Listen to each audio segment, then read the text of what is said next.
Hello and welcome to Algebra 2, Chapter 1.7, and today we're going to discuss solving absolute value equations and inequalities. I'm only going to do one example on each today, and if we need to do some more examples in class next time, just let me know.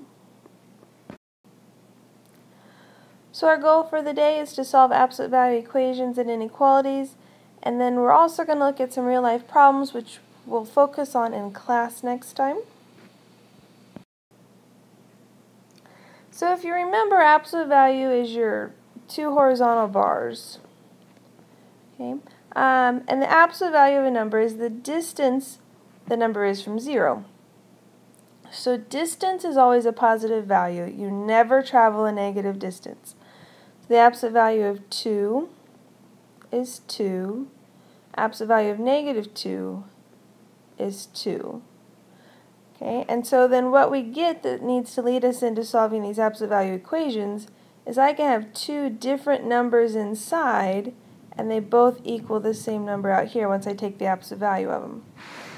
So the absolute value equations, how you solve them is you take what is inside, okay, because what's inside could be equal to the positive of what's outside, that's this one, or it could be equal to the negative of what's outside.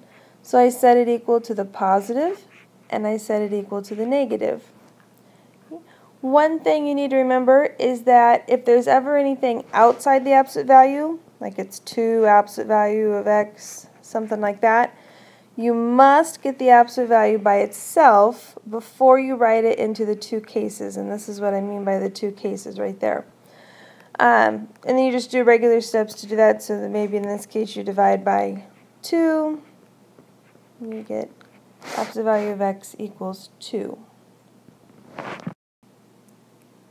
Let's look at this example of an absolute value equation. The absolute value is by itself, there's nothing outside the absolute value. Okay, that's the first thing you're going to look at. So the idea is what is inside here either could be 15, because the absolute value of 15 is 15, or it could be negative 15, because the absolute value of negative 15 is 15. So I'm going to take what's inside there, so this is where you lose your absolute values. I'm going to set it equal to 15 and negative 15, and then you have two simple linear equations to solve. So 6x equals 18. X is going to equal 3.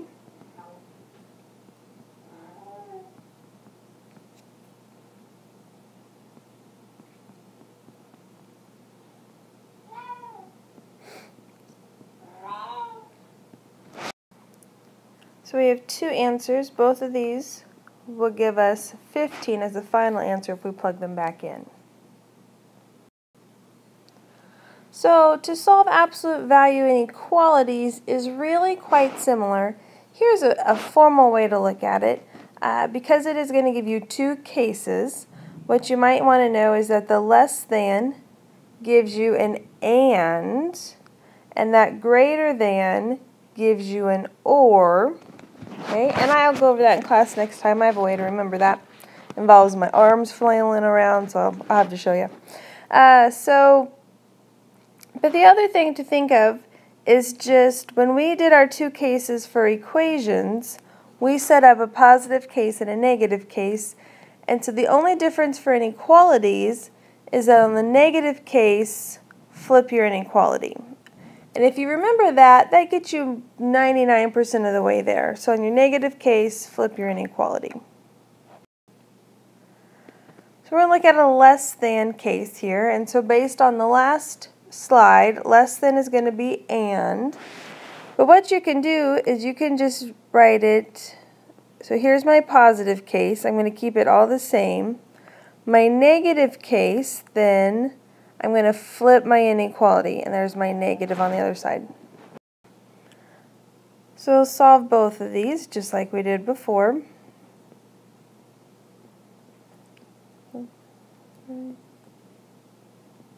So I get x is less than or equal to 15 halves.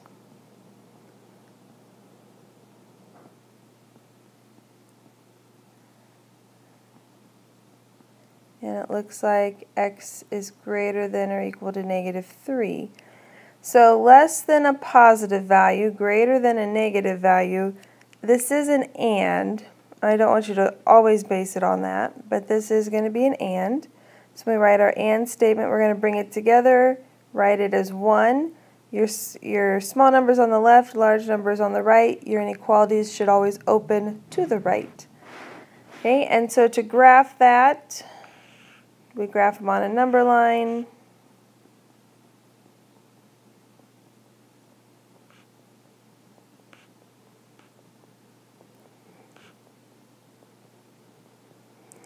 So remembering that ands come together when you graph them. These are both equal to, so they're going to be closed circles. So -3, arrow to the right, because it's going to be greater than -3. And 7/2, or 7.5, I should say. And less than that, so arrow to the left. And there's my and graph. All right, so we're going to look at a greater than case. So greater than, solve the same way. We're going to have a positive case, and we're going to have a negative case, and on your negative case, flip your inequality. Okay, if you can remember that, you are good most of the time. All right, so greater than 20/3.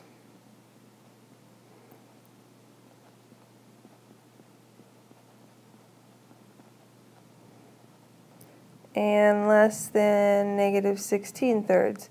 So if I'm greater than a positive and less than a negative, that would be an or. I'll put the word or in the middle. Always have to have the word or for or answers. And then you're just going to graph it, and this is going to go away from each other. So 20/3 would be almost 7, 16/3 just over -5.